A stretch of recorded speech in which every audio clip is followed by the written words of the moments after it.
realized that the poster was of himself and that his name was Relentless Aaron. He had been in prison for a while, and while he was in prison, sort of turned his life around, started writing songs, started writing books, and apparently has published like 10 books in the past year. Made about $500,000 off of it, and I had to. I mean, his booth was blaring. He had DVDs playing of himself and music and posters, and the guy from an international rights organization was talking to him about distributing his stuff across the world. So I'm like, yo, I have to talk to this dude. So I finally got some time, and he gave me a lot of it, probably about 15 minutes. This is sort of the main feature of this show, was my interview with Relentless Aaron. So listen to the man and maybe check out his books and see what you think. I haven't had the chance to read it yet, but I'm really curious. So this is me interviewing Relentless Aaron. All right, so I'm sitting here in the 1200 aisle of Book Expo America downstairs in the FM lane with the man, the myth, the legend, Mr. Relentless Aaron, who has written 30 books and published 8. By the way, I'm Baratunde, and you're a guest on a show called The Front Porch Podcast. It's a radio show distributed all worldwide on the internet. So I live in Boston, but my listeners are everywhere. Beautiful. So is this your first book expo? Yes, actually, this is the first book expo that I've been at for Book Expo America, but it's not the first book. It's not our first event. Yeah. Actually, I'm doing 60 events between last month and the end of the summer. Wow. So you're kind of busy. Yeah, very much so. Where are you living nowadays? I live in Westchester. I live in New York. Okay. I live in New York. Okay. Yeah. And when did you start writing? What prompted you to start? I started writing 7 years ago. I wrote 30 novels. Okay. And in the last year, I published 10 of them. In fact, I published 11 of the books because one book is my daughter's. Okay. She wrote. So I'm a publisher of 11 books at this point. We're moving fast only because the readers demand it. When I put Push out, which was my first book, about a killer named Push from Harlem, people automatically just wanted more of not necessarily Push, but my work. Okay.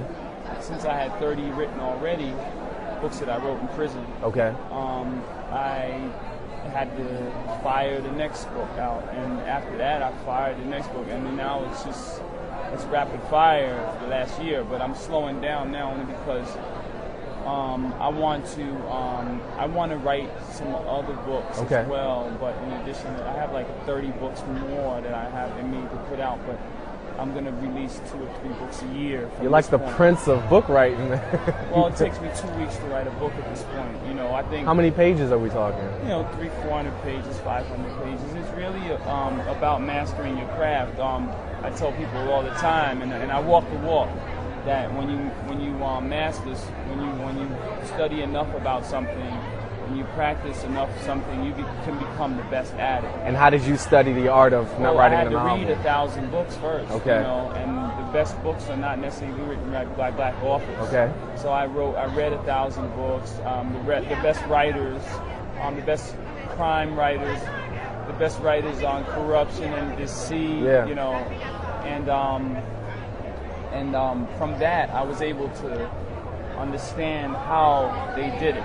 That was like the blueprint. Okay. Because in the library, you have blueprints for both good and bad books. Right. And I feel the best: the Sidney Sheldons, the Donald Westlake, the Elmore Leonards, etc. And I felt at this point that they didn't really include people of color in important roles. And theirs have been considered mainstream fiction, have sold millions of books, have made movies, the John Grishams, I respect them, that's them. But there's another side of life, and it's not necessarily a black and white world, which can be, hey Brenda, what's going on, darling? Sorry, that's my best friend. That's okay. What's up, darling? Good to see you. We miss you.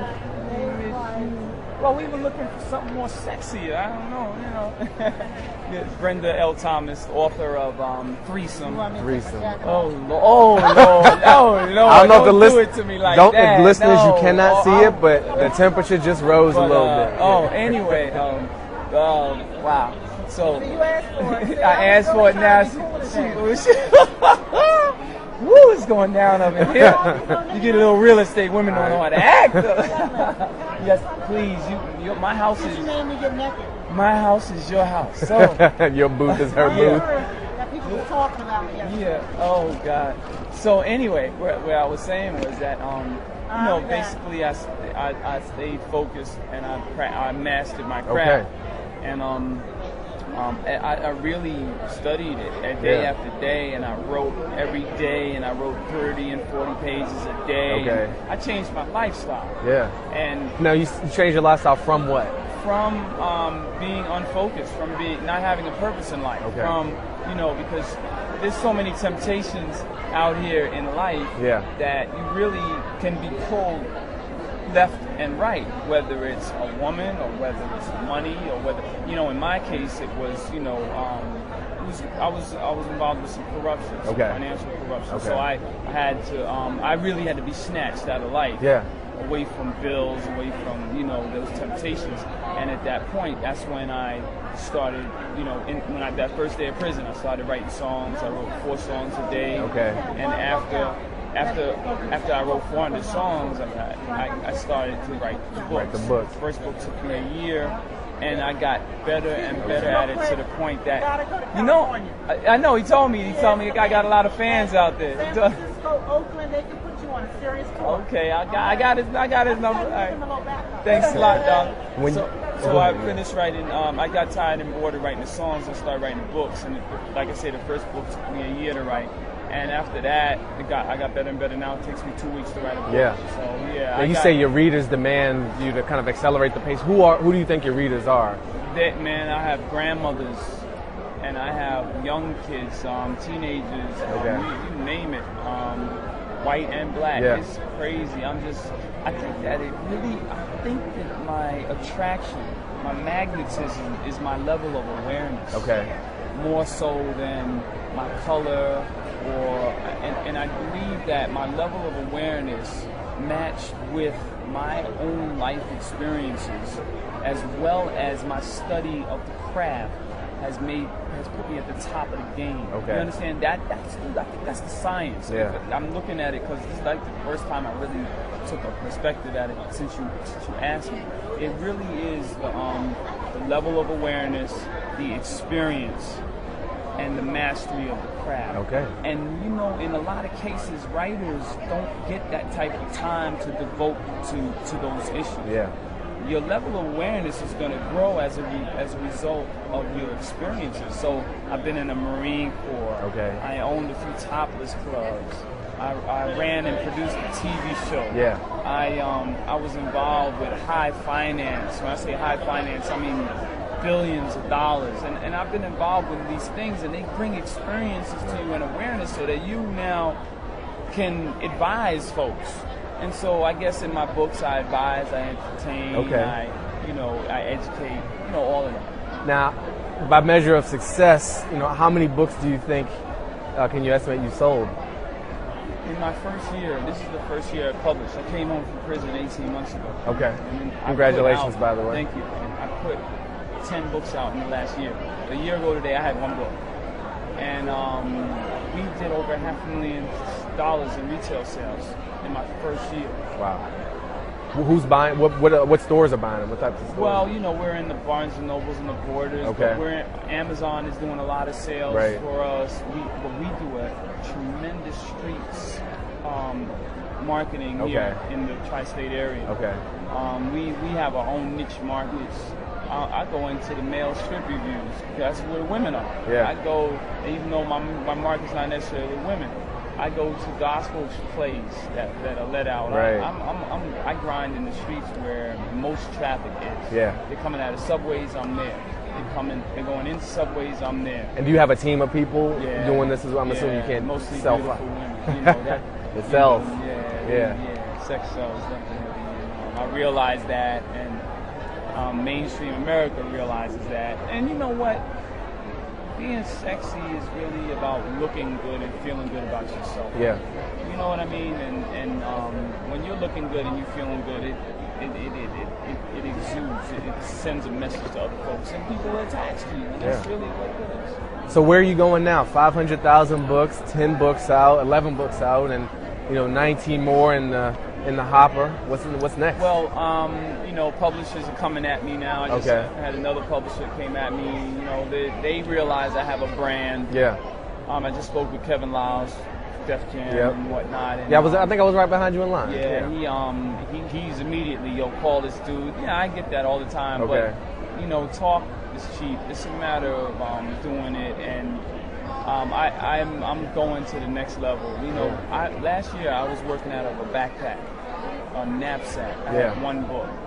Now, not as a necessary, I think you could use it as a measure, but now I have a $50,000 truck. Yeah. I accept Visa, MasterCard, American Express. You're doing 60 I have dates. A staff. I have all of these events that prisons want me to come in. Yeah. It's crazy. So I'm soaking it all in because I kind of feel like I deserve it on one hand, but on the other hand, I'm really feeling blessed and humbled that my plan worked. Yeah. That I have literally taken it to the level where people can get engaged in my book and feel like they're being taken to another world, or that they're being enriched by my stories, or educated, or they're not going to fall for the okie doke because they read about this guy that fell for the okie doke, whatever, whatever it is, or a woman that has been mentally abused for years reading one of my books and realizing what mental abuse is now, and now she won't fall for that, from the next man. There's all kinds of different themes and